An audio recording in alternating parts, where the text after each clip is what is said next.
Hey guys, this is definitely going to be the last installment on this Admiral 20B1 chassis because the owner is coming to pick it up pretty soon. So this is going to have to be a fairly short video. I have been tweaking the test pattern. I got it pretty darn good. I'm going to do a little bit more tweaking on the horizontal. And then call it good enough. And I'm getting ready to pop the insides of this out. I plunged a corkscrew into it. Sometimes I get lucky and just the pressure from the corkscrew is enough to break the insides loose, but not in this case, so I'll fire up my heat gun.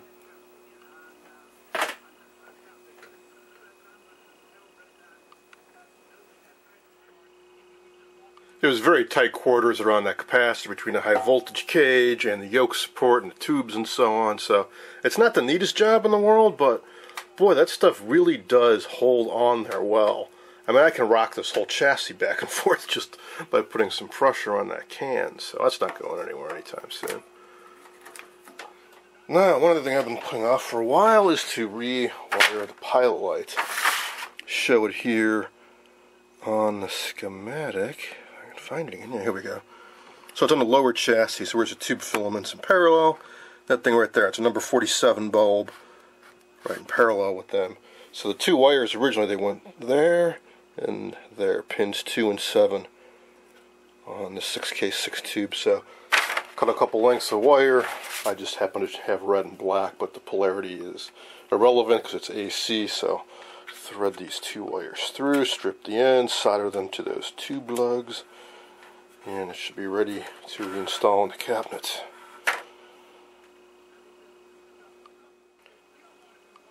Here's a look at that high voltage cage cover. Remember this was all green and crusty and nasty? Well, check it out. So how did I do that? Real simple. Take some navel jelly and dilute it with water. Like 4 parts water, 1 part jelly. Mix it up real good. Take a brush. Slop it all over this. Let it sit for a couple minutes. Rinse it off. There you go. That's all you got to do.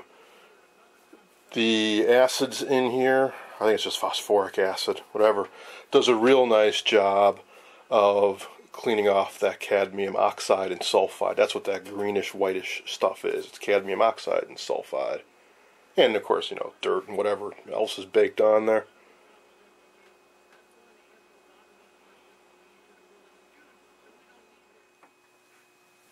Let's take one last look at the set playing. I've also temporarily tacked a pilot light in so I can make sure I get that wired right.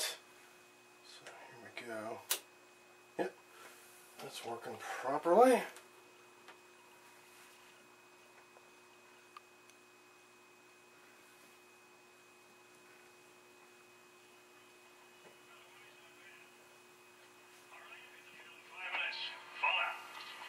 I've noticed all these 20A1 and 20B1 series Admiral chassis take a little while for the horizontal to lock in, but once they do, it's rock solid.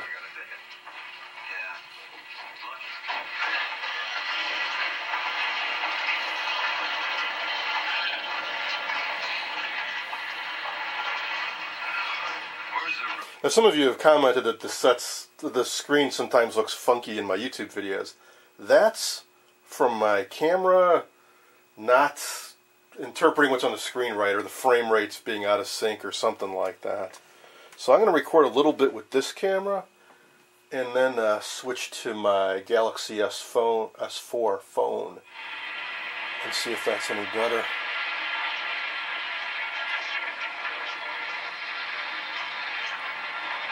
Regardless, the set's playing just fine. The sound is great.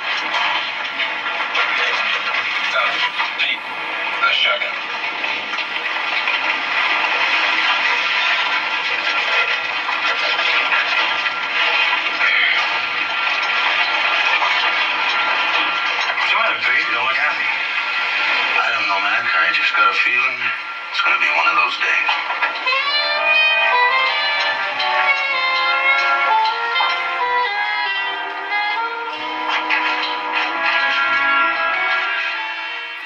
Alright, now I'm going to switch to my phone.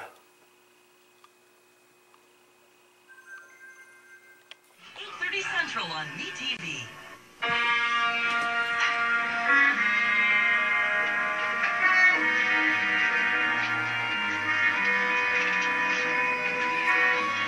I'm just holding this in my hand, so it may be a little bit jittery. Try resting it on this tripod.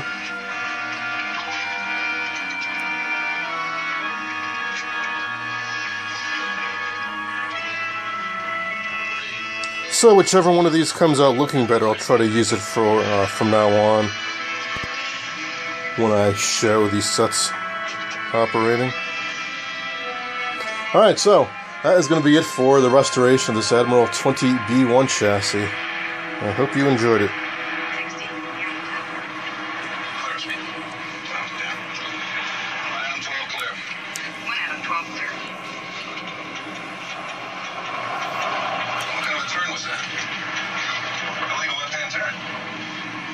Didn't you see the traffic in the oncoming lane?